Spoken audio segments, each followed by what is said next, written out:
Hein? Tu attends quelque chose? Simplement demander si Les règles là-bas. Ah bon, c'est là-bas que ça va se passer? Non, non, c'est ici, mais c'est la présentation d'abord officielle. Et après, vous allez... Après, Arrêtez tout. on arrête pour une minute pour que les gens qui vont parler, ce soit ici. Bon, alors, soit... d'accord, on commence. On commence.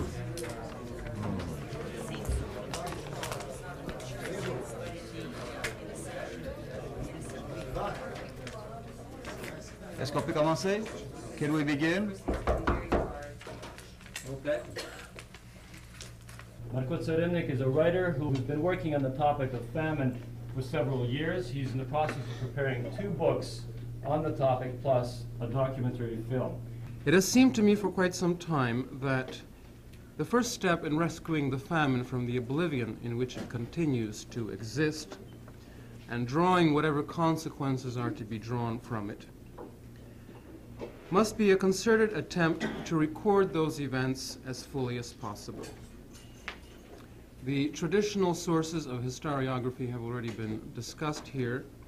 I need to say very little about them, except to point out that one traditional source was not discussed, and it is valuable for what I intend to talk about in just a moment, and that is diplomatic archives. As my earlier paper made clear, the British archives, and this applies to other Western governments as well, contain voluminous, extensive eyewitness accounts, both by Soviet residents and by Western observers. These, of course, have not been used in any study of the famine to this point.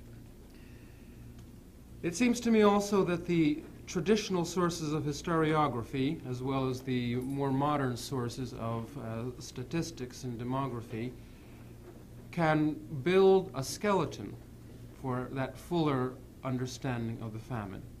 But the flesh must come from eyewitness accounts. And when I say eyewitness accounts, I mean both what is now fashionably referred to as oral history and those eyewitness accounts that have been published, but because they were very often published in Ukrainian and often obscure periodicals, have never been pulled together and used. I must make it clear that this kind of eyewitness testimony cannot provide an overall view of the famine. Eyewitness testimony can be misleading on many points. It can be filled with later ideological additions. But if the structure, the skeleton, is provided by the more traditional sources of history writing, then the flesh, and it is a very exciting and moving flesh, comes from eyewitness accounts. There are, of course, those that have been published. Some of the better-known collections of eyewitness accounts were mentioned by my predecessor. This by no means exhausts the range of published eyewitness accounts.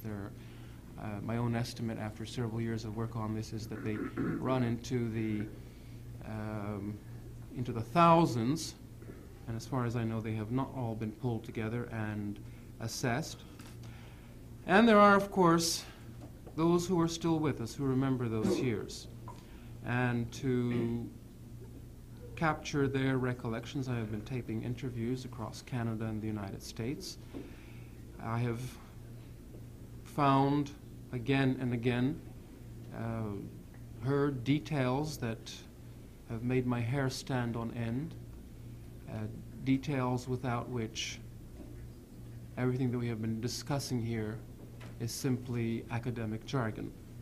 Some of the problems with oral history I've mentioned, the fact that there are ideological overlays.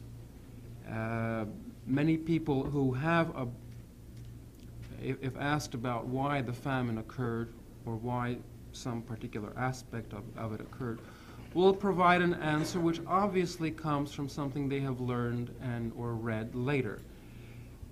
This too should be studied, but it is a separate question. What are the views of the famine? This is a sociological problem, I imagine. What are the views, what are the conceptions and misconceptions that are prevalent about the famine on the part of survivors? Partly these problems stem from the fact that, of course, most of the survivors who are alive today were at that time children under 10, some were in their teens, and only a relatively small number were active adults who were in a position to observe from an informed position what was happening. Such people do still survive. I have talked to some of them, and their accounts tend to be more correct in terms of chronology and understanding of causal relations than those of people who were younger at that time. On the other hand, the people who at that time were children are very often the ones who have the most vivid, the most unforgettable memories. I should emphasize that this kind of eyewitness testimony, this kind of oral history, must not be restricted to Ukrainians. Ukraine had at that time and has today a number of minorities, and the testimony of Jews, of Germans, and of others who lived and live in Ukraine cannot be overlooked.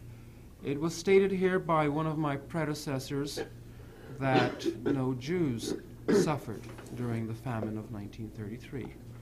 And I think this is a point that can be corrected by eyewitness testimony. It can be corrected from the evidence presented in the Smolensk Oblast archives. We know from Feinsart's study of those archives that Jewish collective farms in southern Ukraine were depopulated, and the Jewish collective farmers from the Smolensk Oblast were brought in to resettle those collective farms. And we know from eyewitness accounts by people who lived in those settlements in southern Ukraine that in fact Jewish collective farmers did suffer. There was no special policy of eliminating the Jews from the policy of starvation. It goes without saying that since most Jews live in the cities and the primary victims of the famine were peasants, relatively few Jews suffered. But even some of those who lived in the cities suffered, and they suffered just as much as their Ukrainian neighbors did. I have talked to people, I have talked to a man whose Jewish grandmother died in Kiev simply for lack of food. The oral history can correct that, unfortunately, widespread piece of misinformation. And I think there perhaps I should stop. Thank you. Thank you very much. On va prendre une pause de 5 minutes, puis on va se réunir pour des questions et des interventions. A 5-minute break, which will be followed by questions.